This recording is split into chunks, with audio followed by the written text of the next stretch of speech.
بسم اللہ الرحمن الرحیم۔ السلام علیکم ورحمۃ اللہ وبرکاتہ۔ القمر ویڈیوز کے مقبول عام سلسلہ واقعات کی ایک نئی ویڈیو کے ساتھ آپ کی خدمت میں حاضر ہیں۔ ناظرین، ہماری آج کی اس ویڈیو کا عنوان ہے شیرنی۔ اگر آپ نے ابھی تک ہمارے اس چینل کو سبسکرائب نہیں کیا تو آپ سے گزارش ہے کہ چینل کو سبسکرائب کر لیجئے اور ساتھ میں لگے گھنٹی کے نشان کو بھی پریس کر لیجئے تاکہ آپ کو ہماری آنے والی تمام ویڈیوز کے نوٹیفیکیشنز کی اطلاع بر وقت مل سکے۔ بہت شکریہ۔ شروع کرتے ہیں آج کی ویڈیو۔ میں اپنی شکاری زندگی کا ایک ایسا عجیب و غریب واقعہ رقم کر رہا ہوں جس کا آغاز موضع گلوانہ میں میرے تبادلے سے ہوا۔ میں نے تھانے کا انتظام سنبھالا تو معلوم ہوا کہ ایسی درخواستوں سے ایک فائل بھری پڑی ہے جن کے سلسلے میں میرے پیشروں نے کوئی احکامات جاری نہیں کیے تھے۔ میں نے فائل کھول لی تو اس میں کچھ انگریزی اور باقی مقامی زبان میں تحریر شدہ درخواستیں نظر آئیں۔ ان سب کا تعلق موضع کے مختلف دیہات سے تھا جن میں گزشتہ 6 ماہ کے دوران لاپتہ ہونے والے افراد کی بابت نامکمل اندراجات تھے۔ عملے سے پوچھنے پر معلوم ہوا کہ گلوانہ سے 20 میل دور ایک قصبہ پھولدار آباد ہے۔ اس کے ارد گرد چھوٹی موٹی آبادیاں پھیلی ہوئی تھیں۔ ان آبادیوں کے درمیان واقع گھنے جنگلوں کے وسیع و عریض خطے انہیں ایک دوسرے سے جدا کرتے۔ یہ جنگل کسی زمانے میں چیتوں اور شیروں کی بہتات کے باعث بہترین شکارگاہ تصور کیے جاتے تھے۔ ان جنگلوں کے درمیان سے ایک گزرگاہ گزرتی تھی جس پر ایک پرانا مندر واقع تھا۔ اس کے کھنڈر شاید آج بھی وہاں موجود ہوں۔ اس مندر کے بارے میں مشہور تھا کہ وہ آسیب زدہ ہے۔ دن کے اجالے میں تو قافلے اس گزرگاہ کو استعمال کر لیتے، مگر شام کے سائے گہرے ہوتے ہی وہ علاقہ ویران اور سنسان ہو جاتا۔ فائل کی درخواستوں کے مطابق گزشتہ 6 ماہ کے دوران اس گزرگاہ کے آس پاس واقع دیہات سے تقریباً 20 افراد لاپتہ ہو چکے تھے۔ بیشتر کا تعلق پھولدار سے تھا۔ تھانے کے عملے نے بتایا کہ چونکہ وہ علاقہ آسیب زدہ ہے اس لیے تمام وارداتوں کو بھوتوں اور چڑیلوں کے کھاتے میں ڈال دیا گیا۔ میرے دست راست راجو نے خیال ظاہر کیا کہ ان وارداتوں کی پشت پر کوئی شیر یا چیتا ہے۔ میرا بھی یہی خیال تھا۔ میں نے اپنے شک کی تصدیق کی خاطر اس تھانے کا تمام ریکارڈ چھان مارا۔ کسی آدم خور کی ہلاکت کے سلسلے میں پولیس کے ریکارڈ بڑی معاونت کرتے ہیں۔ روز نامچہ اگر درست لکھا گیا ہو تو رپورٹ میں واردات کی تفصیل جزیات کے ساتھ درج ہوتی ہے۔ شکاری اگر ذرا بھی توجہ سے کام لیتا تو اسے آدم خور کے بارے میں تفصیل بآسانی معلوم ہو جاتی۔ صد افسوس کہ تھانے کے رجسٹر میں 8 ماہ کی چند وارداتوں کا ذکر تھا جو شاید ایک آدم خور نے کی تھی، مگر انہیں بڑی خوبصورتی سے کسی مافوق الفطرت قوت کے کھاتے میں ڈال کر داخل دفتر کر دیا گیا۔ بعد ازاں میں نے اس سلسلے میں گلوانہ کے نمبردار سے رجوع کیا، مگر کوئی قابل ذکر بات معلوم نہ ہو سکی۔ بالآخر میں نے راجو کے ہمراہ متاثرہ علاقوں کے دورے کا منصوبہ ترتیب دیا اور اپنے افسر اعلیٰ کو بھیج دیا۔ خلاف توقع 3 روز بعد مجھے سرکار کی جانب سے وہاں جانے کا اجازت نامہ مل گیا۔ ابھی موسم گرما کی بارشوں کا آغاز نہیں ہوا تھا۔ ندی نالے جن کی اس علاقے میں کثرت تھی خشک پڑے تھے۔ میں پہلی بارش سے پہلے پہنچنا چاہتا تھا، لہذا سرکاری جیپ کا استعمال مناسب سمجھا۔ راجو کے علاوہ 2 اردلی بھی میرے ساتھ تھے۔ دوپہر کے وقت ہم پھولدار پہنچ گئے۔ یہ دیکھ کر مجھے حیرت ہوئی کہ اجالے میں بھی گاؤں سنسان پڑا تھا۔ گھروں کے دروازے بند تھے اور گلیوں میں اکا دکا مویشی اور بچے مٹر گشت کر رہے تھے۔ ہماری آمد کی اطلاع ملتے ہی گاؤں کا نمبردار ہمارے استقبال کے لیے چلا آیا۔ اپنے مہمان خانے لے جا کر اس نے ہماری خوب خاطر تواضع کی۔ جب میں نے اسے اپنی آمد کا مقصد بتایا تو وہ کچھ سراسیمہ نظر آنے لگا۔ میرے استفسار پر اس نے بتایا، صاحب میں جانتا ہوں کہ آپ ایک ماہر شکاری ہیں، مگر آپ اسے نہیں مار سکیں گے۔ وہ دہشت زدہ آواز میں گویا ہوا، آپ یہی سمجھ رہے ہیں کہ ان وارداتوں کے پیچھے کسی درندے کا ہاتھ ہے؟ مگر میں نے گزرگاہ پر خود اپنی آنکھوں سے ایک چڑیل کو کھڑے دیکھا ہے۔ کیا مطلب ہے پٹیل صاحب؟ میں نے راجو کے چہرے پر خوف کی منڈلاتی پرچھائیں دیکھ کر پوچھا۔ صاحب میں سچ کہہ رہا ہوں، وہ بدستور اسی لہجے میں بولا۔ یقین نہ آئے تو آپ خود چل کر دیکھ لیجیے۔ چند روز قبل ہی ایک عورت لکڑیاں چننے وہاں گئی تھی مگر لوٹ کر نہیں آئی۔ کیا؟ میں نے اپنی نشست سے اچھل کر کہا۔ تم نے اس کی گمشدگی کی رپورٹ تھانے میں کیوں درج نہیں کروائی؟ کوئی فائدہ نہیں صاحب، وہ تعصب سے بھرپور لہجے میں بولا۔ سرکار کچھ نہیں کر سکتی۔ میں نے اس وقت راجو کے ہمراہ مندر والی گزرگاہ کا معائنہ کرنے کا فیصلہ کر لیا۔ نمبردار کے روکنے کے باوجود ہم نے جیپ سے فالتو سامان اتروایا، اسے اردلیوں کی نگرانی میں چھوڑا اور جیپ مندر تک جانے والے راستے پر دوڑا دی۔ 1 گھنٹے کی کٹھن مسافت کے بعد ہم گزرگاہ کے وسط میں پہنچے تو میں نے گاڑی روک لی۔ آگے بڑھنے سے قبل میں علاقے کا اچھی طرح معائنہ کرنا چاہتا تھا۔ راجو بھی میرے ساتھ ہی جیپ سے اتر آیا۔ اس سے قبل میں نے رائفل کی دونوں نالیں بغور دیکھی اور کارتوس لگا دیے۔ راجو کے پاس میری آزمودہ 375 میگنم جبکہ میرے پاس 450 ایکسپریس تھی۔ گزرگاہ کا بغور معائنہ کرنے کے بعد میں کچھ پریشان ہو گیا۔ وہاں کچی زمین پر ایک مادہ شیرنی کے پنجوں کے نشان بکثرت تھے، مگر جس بات پر میں ششدر رہ گیا وہ انسانی قدموں کی موجودگی تھی۔ ان نشانات کی خاص بات یہ تھی کہ دایاں پاؤں الٹا تھا۔ یہ دیکھ کر راجو کے چہرے پر ہوائیاں اڑنے لگیں، میری اپنی حالت غیر ہونے لگی۔ انسانی قدموں کے وہ نشان جنگل کے اندر تک جا رہے تھے۔ الٹے قدموں والے ان نشانات کی کوئی توجیہ میرے ذہن میں نہ آ سکی۔ اس وقت سپہر ڈھل رہی تھی اور شام ہونے میں زیادہ دیر نہ تھی۔ کیا خیال ہے راجو؟ میں نے اس کی آنکھوں میں جھانکتے ہوئے کہا۔ ان نشانات کا تعاقب کریں؟ صاحب رات ہونے والی ہے، راجو نے کانپتی ہوئی آواز میں کہا۔ پھر مجھے یقین ہے کہ یہ نشانات پچھل پیری کے ہی ہیں۔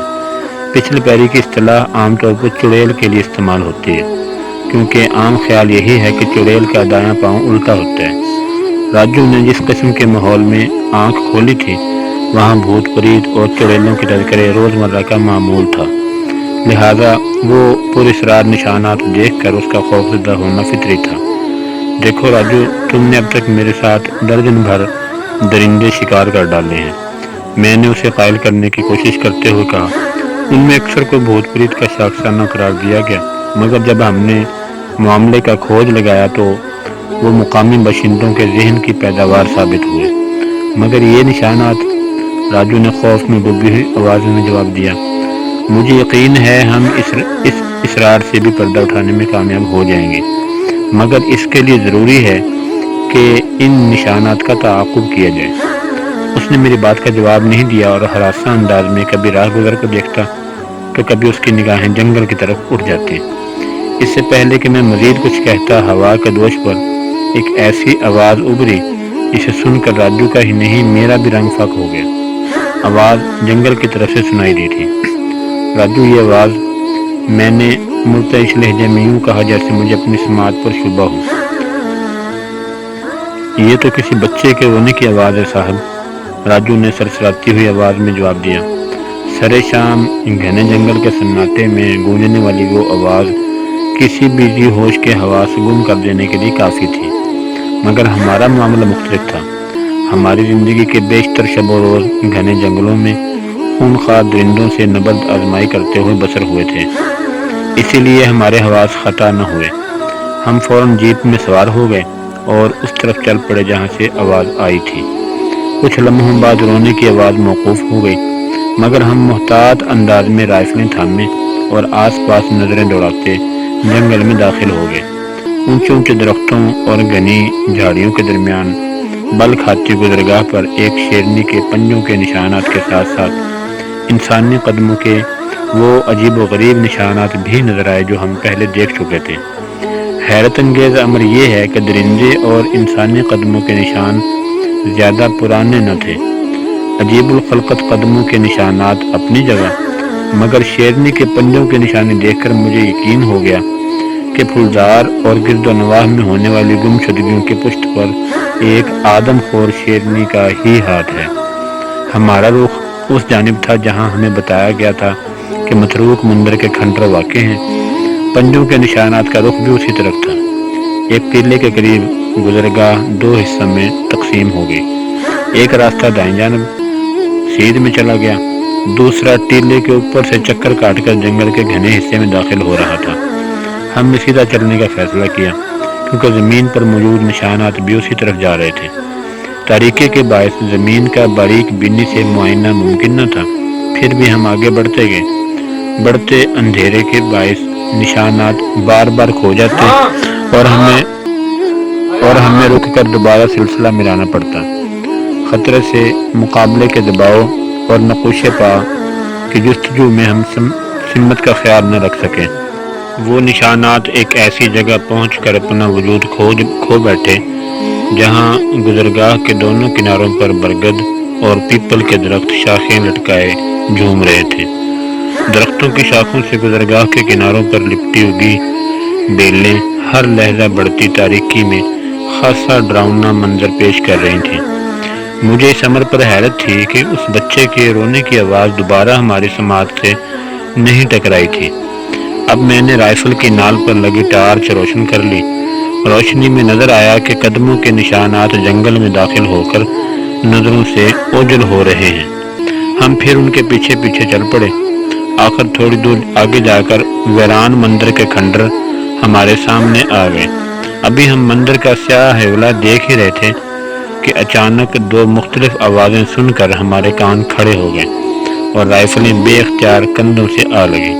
پہلی آواز گھوڑے کی ہنہناہٹ کی تھی، جس کے فوراً بعد بچے کے رونے کی آواز دوبارہ فضا کو مرتعش کر گئی۔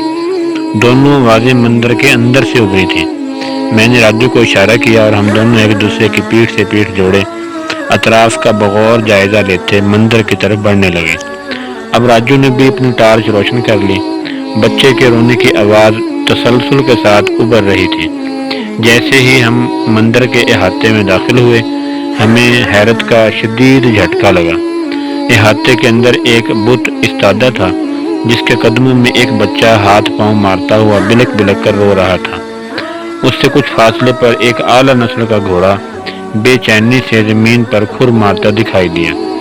ہم دونوں شدید حیرانی کے عالم میں کبھی بچے پر ٹارچ کی روشنی پھینکتے تو کبھی گھوڑے پر، جو ہماری آمد کے باعث مزید بے چین ہو گیا تھا۔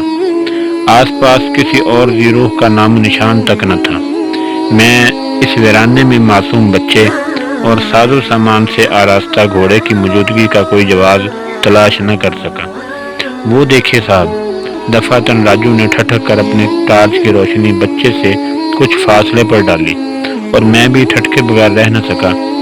زمین پر خون کے دھبوں کے ساتھ کسی کے گھسیٹے جانے کے واضح نشانات نظر آ رہے تھے۔ مندر کے احاطے کی دیوار ایک طرف سے ٹوٹی ہوئی تھی۔ وہ نشانات اسی طرف جا کر جنگل میں غائب ہو رہے تھے۔ ہمارا بڑے پر اسرار چکر سے پالا پڑ گیا تھا۔ ابھی ہم اس غیر یقینی صورتحال سے دوچار تھے کہ جنگل کے وسط سے ایک انسانی چیخ گونج کر بکھرتی چلی گئی۔ خوف کے مارے راجو کی گگی بند گئی۔ چیخ سن کر بچہ بھی زور و شور سے رونے لگا اور مجھے بھی اپنے بدن کے رونگٹے کھڑے ہوتے ہوئے محسوس ہوئے۔ وحشیانہ چیخوں کی آواز کے ساتھ ہی آس پاس کے درختوں پر لنگور وغیرہ کانوں کے پردے پھاڑ ڈالنے والی چیخیں نکالتے ہوئے اچھل کود کرنے لگے۔ راجو کے چہرے سے تحیر اور فکر مندی حویدہ تھی۔ میری اپنی حالت اس سے کچھ مختلف نہ تھی۔ میرے خیال میں بچے اور گھوڑے کو پھولدار لے چلتے ہیں، میں نے راجو کے کان میں کہا۔ ان دونوں اور چیخوں کے اسرار سے کل اجالے ہی میں پردہ اٹھ سکتا ہے۔ راجو نے میری رائے سے اتفاق کیا۔ اس نے آگے بڑھ کر بچہ اٹھایا اور واپس ہو لیا۔ میں گھوڑے کے لگام تھامے محتاط انداز میں ٹارچ کی روشنی میں ادھر ادھر نگاہیں دوڑاتا اس کے پیچھے پیچھے چل دیا۔ گھوڑے نے جب دیکھا کہ ہم نے بچے یا اسے نقصان نہیں پہنچایا تو اس نے کوئی مزاحمت نہ کی۔ 15-20 منٹ بعد ہم اپنی جیپ تک پہنچ گئے۔ گاؤں واپس پہنچے تو نمبردار بے چینی سے اپنے ساتھیوں کے ساتھ منتظر تھا۔ وہ سب گاؤں کے باہر الاؤ روشن کیے چارپائیوں پر بیٹھے تھے۔ بعض نے کلہاڑیاں اور بلم تھام رکھے تھے۔ ہماری رداد سن کر نمبردار بھی متحیر ہوئے بغیر نہ رہ سکا۔ بتایا کہ مبادہ اس کے توہم پر رستی زور پکڑ لے۔ بچہ اور گھوڑا نمبردار کے حوالے کرنے کے بعد ہم دونوں کھانا کھا کر سو گئے۔ اگلی صبح ہم ضروری ساز و سامان سے لیس ہو کر جنگل میں جانے کے لیے تیار تھے۔ میں نے بچے اور گھوڑے کے سلسلے میں نمبردار کو ہدایت کر دی تھی کہ وہ آس پاس کے دیہات میں اپنے آدمی بھیج کر ان کے ورثاء کا کھوج لگائے۔ 1 گھنٹے بعد ہم دوبارہ اس مندر میں موجود تھے جہاں گزشتہ شام محیر العقول واقعات پیش آئے تھے۔ دن کے اجالے میں جب ہمیں مندر کے احاطے کا بغور جائزہ لینے کا موقع ملا تو ہم پر ایک انکشاف ہوا۔ گرد آلود فرش پر گھسیٹے جانے اور خونی چھینٹوں کے ساتھ ساتھ شیرنی کے پنجوں کے نشانات بھی بکثرت تھے۔ ان نشانات کے درمیان الٹے قدم والے نشان بھی دکھائی دیے۔ خون کے چھینٹوں کا تعاقب کرتے ہوئے ہم مندر سے نکل کر گھنی جھاڑیوں کے جھنڈ تک پہنچ گئے۔ اس مقام پر درخت اگرچہ زیادہ نہیں تھے لیکن وہ خاصے تناور تھے اور ان کی گنجان شاخیں نیچے تک جھکی ہوئی تھیں۔ ہم ایک ایک جھنڈ کا بغور جائزہ لیتے آہستہ آہستہ آگے بڑھے۔ ہمیں خطرہ تھا کہ کسی بھی لمحے شیرنی ہم پر حملہ کر سکتی ہے۔ دفعتاً 20-25 گز دور جھاڑیوں کے ایک جھنڈ پر بکثرت مکھیاں اڑتی نظر آئیں۔ ذرا اور آگے بڑھے تو ان کی بھنبھناہٹ صاف سنائی دینے لگی۔ لاش خواہ انسان کی ہو یا کسی حیوان کی، اگر زیادہ دیر جنگل میں پڑی رہے تو گوشت خور مکھیاں بکثرت اس پر ٹوٹ پڑتی ہیں۔ لیکن تعجب خیز بات یہ ہے کہ اگر شیر کسی جانور کو ہلاک کرے تو اس کی موجودگی میں کوئی مردار خور جانور تو درکنار گوشت خور مکھیاں بھی لاش کے قریب نہیں پھٹکتی۔ عموماً شیر آدھا جانور کھا کر باقی ماندہ جھاڑ جھنکار سے چھپا دیتا ہے، جو اس بات کی واضح علامت ہے کہ شیر نے دوبارہ اسے کھانا ہے۔ لیکن اگر شیر کا واپسی کا کوئی ارادہ نہ ہو تو وہ لاش چھپانے کی زحمت نہیں کرتا۔ یہ ایک طرح سے گدوں، سیاہ گوشوں اور دوسرے مردار خوروں کے لیے دعوت عام ہوتی ہے۔ جھنڈ پر گوشت خور مکھیاں بکثرت دیکھ کر میں نے یہی اندازہ لگایا کہ شیرنی وہاں موجود نہیں۔ قریب پہنچنے پر ہمیں جھاڑی کے اندر پڑی ایک لاش نظر آ گئی، لیکن اس کی حالت اس قدر خراب تھی کہ پہلی نظر میں اس پر گوشت اور خون کے ملغوبے کا گمان گزرتا تھا۔ ارد گرد جا بجا ہڈیاں اور بال بکھرے ہوئے تھے۔ شیرنی نے جو کسر چھوڑ دی وہ گوشت خور مکھیوں اور دوسرے مردار خوروں نے پوری کر دی تھی۔ ہم نے اطراف کا جائزہ لے کر اطمینان کر لیا کہ وہاں آدم خور موجود نہیں۔ غالباً وہ گزشتہ رات پیٹ بھر کر جا چکی تھی۔ مجھے اس بات پر دلی تأسف ہوا کہ ہمارے سامنے پڑی ہوئی باقیات کسی عورت کی لاش کی تھی۔ اس کا فقط ایک پاؤں اور بایاں ہاتھ سلامت رہ گئے تھے۔ مخروطی انگلیوں والے مرمری ہاتھ دیکھ کر میرے دل پر گھونسا سا لگا۔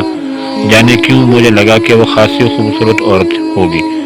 زرق برق لباس کے چیتھڑے دیکھ کر ہمیں احساس ہوا کہ اس کا تعلق کسی امیر گھرانے سے ہے۔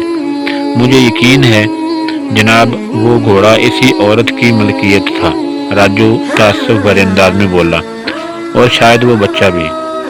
مگر شام گئے کوئی عورت اپنے بچے کو لے کر اس قدر پرخطر جنگل میں کیوں آئی؟ میں نے ہنکارا بھر کر جواب دیا، یہ تو اس بد نصیب کا کوئی اتا پتہ معلوم ہونے کے بعد ہی معلوم ہو سکتا ہے۔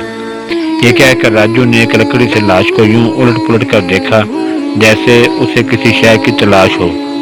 بالآخر لاش کے نیچے سے سونے کا ایک جڑاؤ تعویذ نکل آیا جس کی پشت پر کامنی کندہ تھا۔ میں نے تعویذ رومال میں لپیٹ کر تھیلے میں رکھا اور راجو کے ہمراہ واپس مندر آ گیا۔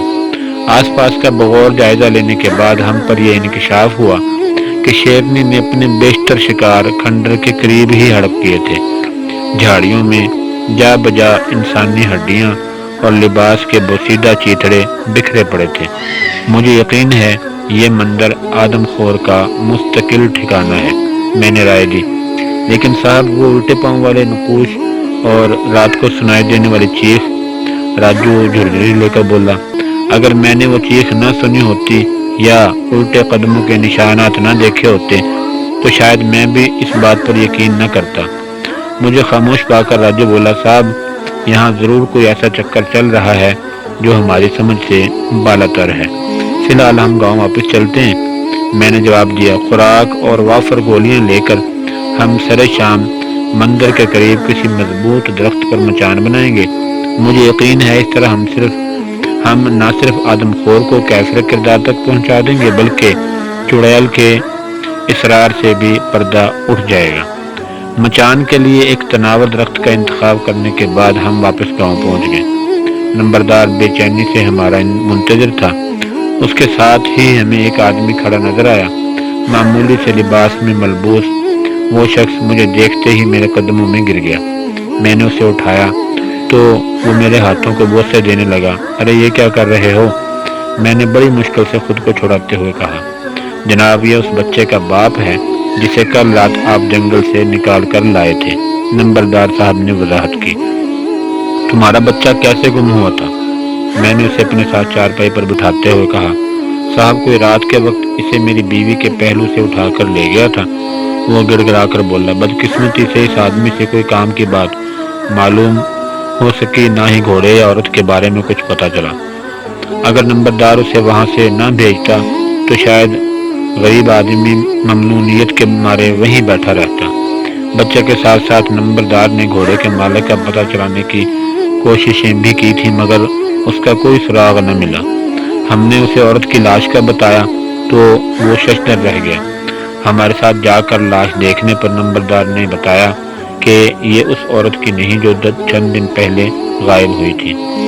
شاید شیرنی اسے جنگل کے گھنے حصے میں لے گئی تھی جہاں تک انسانوں کی رسائی مشکل تھی۔ بہرحال ہم نے دوپہر کو اپنا ساز و سامان سنبھالا اور مندر پہنچ گئے۔ راجو نے بڑی احتیاط سے مندر کے احاطے میں واقع درخت پر مچان باندھی اور ہم دونوں اندھیرا پھیلنے سے پہلے اس پر براجمان ہو گئے۔ تاریکی پھیلتے ہی ہر طرف موت کا سا سکوت طاری ہو گیا۔ کبھی کبھی کہیں دور سے گیدڑوں کے چیخنے کی آوازیں سنائی دیتی تو خاموشی ٹوٹتی۔ ہماری کان کسی آہٹ پر لگے ہوئے تھے مگر دور دور تک شیر کی موجودگی کے آثار نظر نہ آئے۔ اصولاً جب شکاری مچان پر بیٹھتا ہے تو قریب ہی ادھکھائی انسانی لاش یا زندہ بچڑے کی موجودگی ضروری ہے، اس کے بغیر شیر مچان کے نیچے نہیں آتا۔ مگر ہمارا معاملہ دوسرا تھا۔ ہم نے مچان ہی ایسی جگہ بنائی تھی جو ہمارے خیال میں شیرنی کی گزرگاہ تھی، اس لیے اسے پھانسنے کے لیے ہمیں کسی زندہ یا مردہ جاندار کی ضرورت نہیں تھی۔ پھر مجھے ان پر اسرار نقوش پاک کی بھی فکر لاحق تھی۔ میں پچھلی پیری کی حقیقت جاننے کے لیے بےتاب تھا۔ میرا ذہن اپنے خیالات میں الجھا ہوا تھا کہ راجو نے مجھے ہلکا سا ٹھوکا دیا۔ اسی وقت جنگل کے جنوبی حصے سے ایک مادہ چیتل کی آواز گونجتی سنائی دی۔ میں نے محتاط ہو کر پہلو بدلا اور تاریکی میں آنکھیں پھاڑ پھاڑ کر دیکھنے کی کوشش کرنے لگا۔ رات کاجل کی طرح سیاہ اور ڈراؤنی تھی اور تاریکی اتنی کہ قریب کھڑے ہوئے درخت بھی اس کا حصہ بن گئے تھے۔ آسمان پر چاند ستاروں کی کندیلیں ضرور روشن تھیں لیکن گھنے جنگل کے باعث ان کی مدھم روشنی کسی کام کی نہ تھی۔ مجھے لگا جیسے کوئی زندہ وجود کچھ فاصلے پر موجود ہے اور حالات کا جائزہ لے رہا ہے۔ رات کی تاریکی میں آدم خور درندے کی قوت سامعہ، شامہ اور باصرہ اس قدر تیز ہو جاتی ہے کہ اسے الفاظ میں بیان نہیں کیا جا سکتا۔ انہی فطری ہتھیاروں کے باعث وہ عرصہ دراز تک شکاریوں سے بچا رہتا ہے۔ لیکن میری چھٹی حس نے بتایا کہ اس وقت جو کوئی بھی آس پاس موجود ہے وہ کم از کم شیرنی نہیں۔ میں اچھی طرح جانتا تھا کہ شیر کی موجودگی میں ماحول میں کس قسم کی تبدیلیاں جنم لیتی ہیں۔ شاید راجو نے بھی یہ بات محسوس کر لی۔ اسی لمحے ناقابل بیان حد تک تیز بدبو کا بھوکا میرے نتنوں سے ٹکرایا۔ میں نے بے اختیار اپنی نظریں اس طرف گھمائیں جہاں سے بدبو آئی تھی۔ ادھر جھاڑیوں میں سرسراہٹ ہو رہی تھی جو وہاں کسی کی موجودگی کا پتہ دیتی تھی۔ تاہم کوئی جانور مثلاً گیدڑ بھی جھاڑی ہلا سکتا تھا، اس لیے میں دم سادے بیٹھا رہا۔ دفعتاً ایک سیاہ ہیولا جھاڑی سے نکلا اور گھرر گھرر کی آواز نکالتے ہمارے عین سامنے واقع درخت کی اوٹ میں چلا گیا۔ میں نے فوراً ٹارچ روشن کر دی مگر وہاں تو جیسے کچھ تھا ہی نہیں۔ اسے نظر کا فریب بھی قرار نہیں دیا جا سکتا تھا، کیونکہ کوئی میری آنکھوں کے سامنے درخت کی اوٹ میں گیا تھا۔ راجو نے اسے دیکھ لیا تھا۔ صاحب یہ کیا تھا؟ اس کی سرسراتی ہوئی آواز میری سماعت میں پڑی۔ میں نے کوئی جواب نہ دیا اور ٹارچ کی روشنی اسی درخت پر ڈالے رکھی۔ اس دوران میرا دل طرح طرح کے وسوسوں کا شکار تھا۔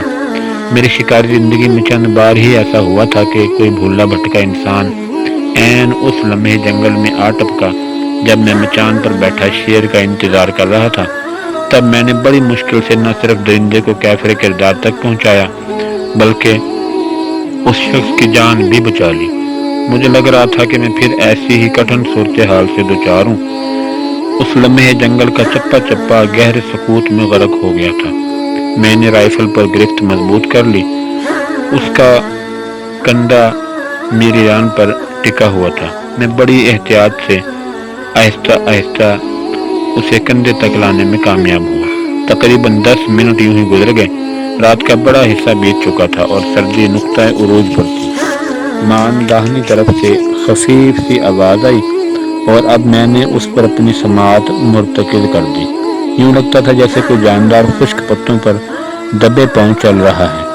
چند ثانیے بعد وہ آواز مزید واضح ہو گئی۔ اب میں اسے بخوبی پہچان سکتا تھا۔ آواز خشک پتوں پر بھاری جسم والے جانور کے چلنے سے پیدا ہو رہی تھی۔ رات کے اس پہر آدم خور شیرنی کے علاوہ اور کون ہو سکتا تھا؟ پرندے، حشرات الارض اور مینڈک سبھی درندے کی موجودگی سے باخبر تھے، اس لیے انہوں نے چپ سادھ لی۔ کچھ دیر بعد مچان کے بالمقابل پتوں کے چرچرانے کی آواز سنائی دی اور لمبی لمبی گھاس میں سے شیرنی کا بڑا سا سر برآمد ہوا۔ اس کی آبگینوں کے مانند دمکتی ہوئی آنکھیں مندر کی شکستہ دیوار کے اس شگاف پر مرکوز تھی جہاں سے غالباً وہ احاطے میں داخل ہوا کرتی تھی۔ میں نے سانس روک لی۔ میں اس وقت گولی چلانے کا خطرہ مول نہیں لے سکتا تھا جب تک کہ درندہ مکمل طور پر میرے سامنے آ جاتا۔ چند ثانیے ساکت رہنے کے بعد شیرنی 2 چھلانگوں میں احاطے کے اندر آ گئی۔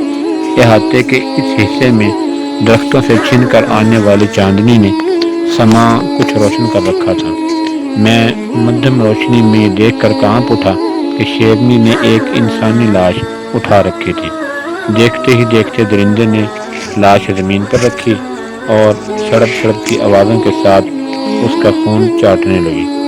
شیرنی شکار کو ہلاک کرنے کے بعد اس کا گوشت کھانے سے پہلے بھوک بڑھانے کی غرض سے خون چاٹتی ہے۔ اس وقت جن احساسات نے میرے وجود کا احاطہ کر لیا انہیں الفاظ کی شکل دینا کم از کم میرے بس سے باہر ہے۔ لاش بھنبوڑتے ہوئے آدم خور کی پشت میری جانب ہو گئی۔ میں نے سانس روک کر اس کی گردن کا نشانہ لے لیا۔ بدقسمتی سے جب میں نے ایک دم فائر کیا تو میری انگلی پھسل گئی اور دونوں ٹرائگر ایک ساتھ دب گئے۔ یوں دونوں نالیں ایک ساتھ فائر ہو گئی۔ 450 ایکسپریس رائفل کے زبردست دھکے سے وہی لوگ واقف ہیں جو بھاری رائفلیں استعمال کرتے رہے ہوں۔ دونوں کارتوس ایک ساتھ چلنے کی وجہ سے میرے شانے پر ایسی زبردست ضرب لگی کہ رائفل میرے ہاتھ سے نکل گئی اور میں خود کو سنبھالنے کی ناکام کوشش کرتے ہوئے دھڑام سے چاروں شانے چت زمین پر جا گرا۔ دھماکے کی آواز کے ساتھ ہی شیرنی کے حلق سے ایسی زبردست دھاڑ برآمد ہوئی کہ میرا دل لرز گیا۔ جب اوسان بحال ہوئے تو سامنے نظر آنے والے منظر نے میرے جسم میں سنسنی دوڑا دی۔ رائفل میری پہنچ سے دور پڑی تھی اور میں 30 گز کے فاصلے پر کھڑی شیرنی کو بے بسی اور خوف کے ملے جلے تاثرات کے ساتھ دیکھ رہا تھا۔ اندازہ کیجئے غیظ و غضب کی تصویر بنی آدم خور صرف 30 گز کے فاصلے پر تھی اور میں خالی ہاتھ زمین پر چت لیٹا ہوا تھا۔ مجھے یقین ہو گیا کہ میرا آخری وقت آ پہنچا، مگر خدا بھلا کرے راجو کا کہ اس نے سنگین صورتحال میں بھی اپنے حواس بحال رکھے اور ایک کے بعد دیگر 2 فائر شیرنی کی جانب جھونک دیے۔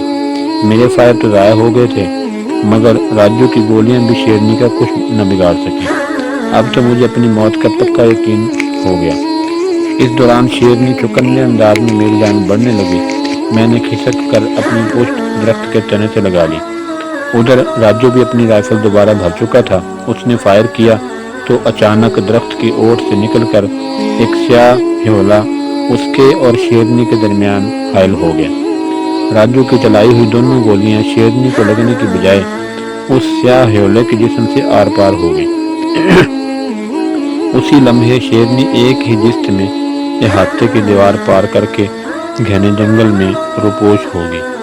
میرے اعصاب جو پہلے ہی آدم خور سے یوں اچانک آمنا سامنا ہو جانے پر تڑپ گئے تھے، اس عجیب و غریب منظر کی تاب نہ لا سکے اور آہستہ آہستہ میری آنکھیں بند ہوتی چلی گئیں۔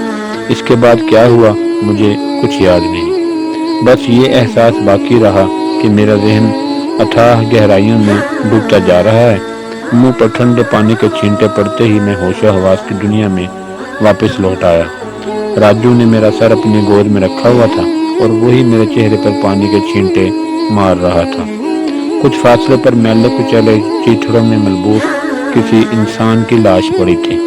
اس سے اتنی شدید بدبو اٹھ رہی تھی کہ مجھے ابکائی آتی محسوس ہوئی۔ چند گھونٹ پانی پینے کے بعد میرے حواس درست ہوئے تو میں نے راجو کے ساتھ اس لاش کا معائنہ کیا۔ وہ ایک کوڑی کی لاش تھی اور بدنصیب شخص کوڑ جیسے بھیانک مرض کی آخری منزلیں طے کر رہا تھا کہ راجو کی چلائی ہوئی گولیوں کا نشانہ بن گیا۔ شاید وہ یہ سمجھا کہ راجو اسی گولی مار رہا ہے۔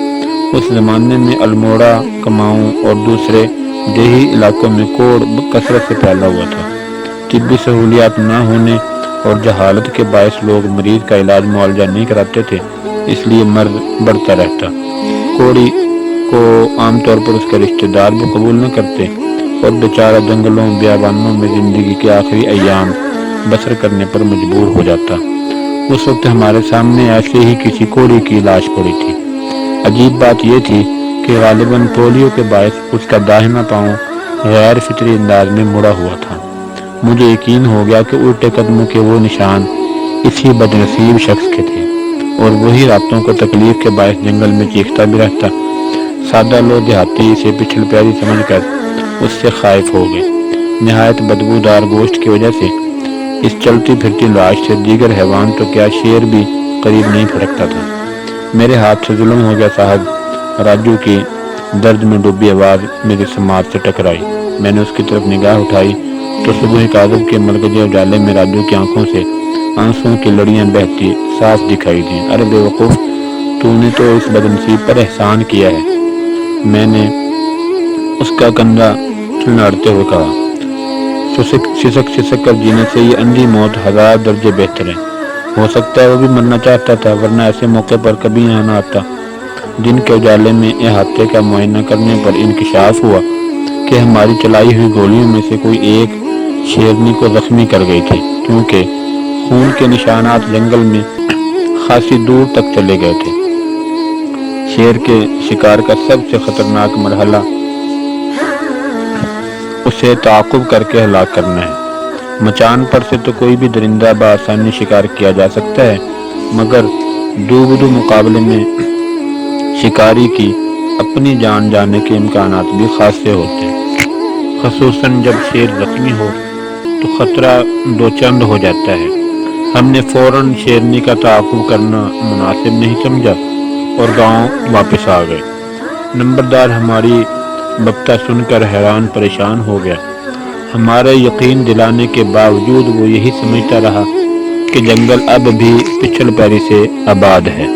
تاہم جب اس نے دوسرے لوگوں کے ساتھ جا کر کوڑی کی لاش دیکھی تو ان سب کا خوف دور ہوا اور انہیں یقین ہو گیا کہ دیہات کے باشندوں کو ایک آدم خور شیرنی ہلاک کر رہی ہے۔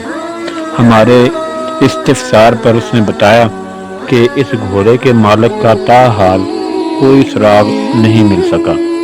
2 گھنٹے آرام کرنے کے بعد ہم نے تھانے سے شیر کے شکار میں استعمال ہونے والے سدائے ہوئے گھوڑے منگوائے اور آدم خور کے تعاقب میں نکل کھڑے ہوئے۔ یاد رہے، جوں آدم خور کا تجربہ بڑھے، اس کی مکاری، چالاکی اور صفاقی بڑھتی جاتی ہے۔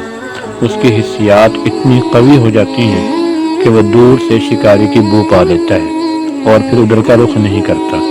ایسے میں اگر وہ شکاری کے ہاتھوں زخمی بھی ہو جائے تو معاملہ مزید گمبھیر ہو جاتا ہے۔ دوسری طرف زخمی آدم خور کو تلاش کر کے ہلاک کرنا بڑے دل گردے کا کام ہے۔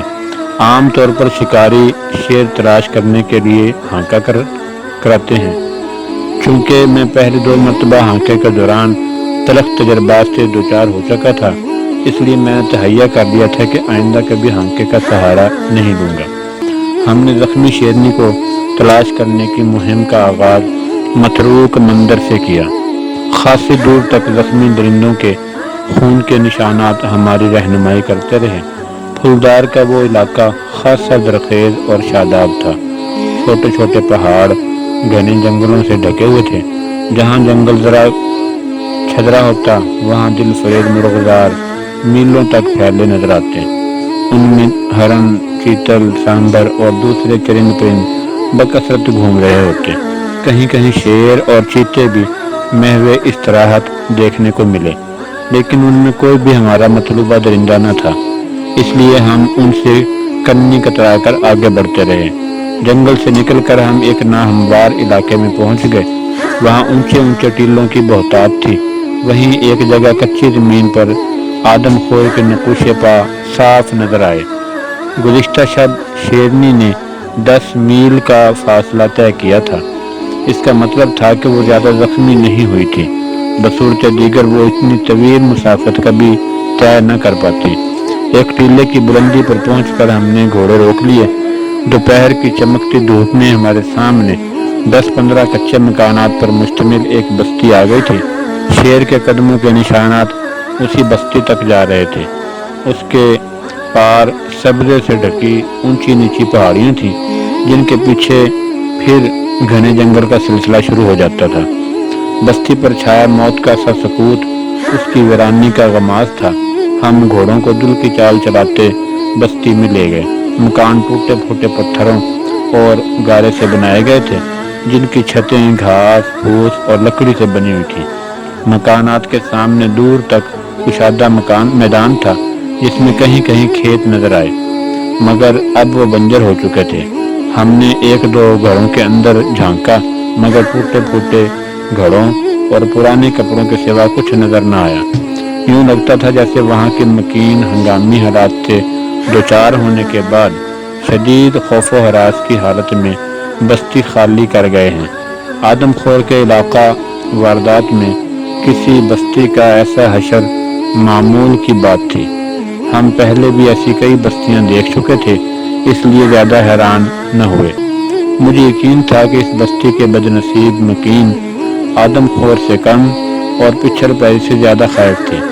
گھروں کے درمیانی راستے پر جہاں کہیں نرم مٹی تھی، وہاں ہمیں شیرنی کے پنجوں کے نشانات صاف دکھائی دیے۔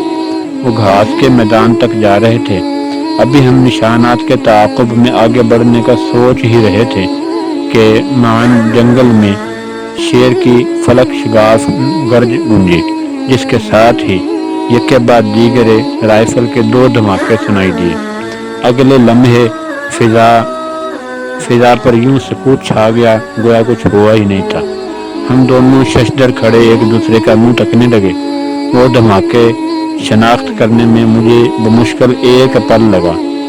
375 میگنم نامی رائفل اس زمانے میں یا تو پیشہ ور شکاریوں کے پاس ہوتی تھی یا پھر ڈاکوؤں اور جاگیرداروں کے پاس۔ بہرحال وہ خاص رائفل تھی اور کسی عام آدمی کے پاس اس کا ہونا محال تھا۔ ابھی ہم ان دھماکوں اور شیر کی گرج کے بارے میں سوچ ہی رہے تھے کہ گھاس کے میدان سے وہی آدم خور شیرنی نکلتی دکھائی دی، جس کی تلاش میں ہم صبح سے مارے پھر رہے تھے۔ میں نے فوراً رائفل کندھے سے لگا لی اور اس کی دوربین میں دیکھا کہ شیرنی کی گردن سے خون کا دھارا بہہ رہا ہے۔ یہ زخم بلا شبہ تازہ تھا۔ وہ یوں اندھا دھند بستی کی طرف بھاگی چلی آ رہی تھی جیسے اس کے پیچھے کوئی بلا پڑی ہوئی ہے۔ شاید اس نے ابھی ہمیں نہیں دیکھا تھا۔ میں نے فوراً راجو کو اشارہ کیا اور ہم دونوں ایک مکان کی اوٹ میں اس طرح سے بیٹھ گئے کہ ہم تو شیرنی کو دیکھ سکتے تھے، مگر ہمارا فوراً اس کی نظروں میں آ جانا ممکن نہیں تھا۔ زخمی ہونے کے باوجود شیرنی اس قدر سرعت سے بھاگ رہی تھی کہ اس پر نظر نہیں ٹھہرتی تھی۔ جلد ہی وہ میدان سے نکل کر کھیتوں میں داخل ہو گئی۔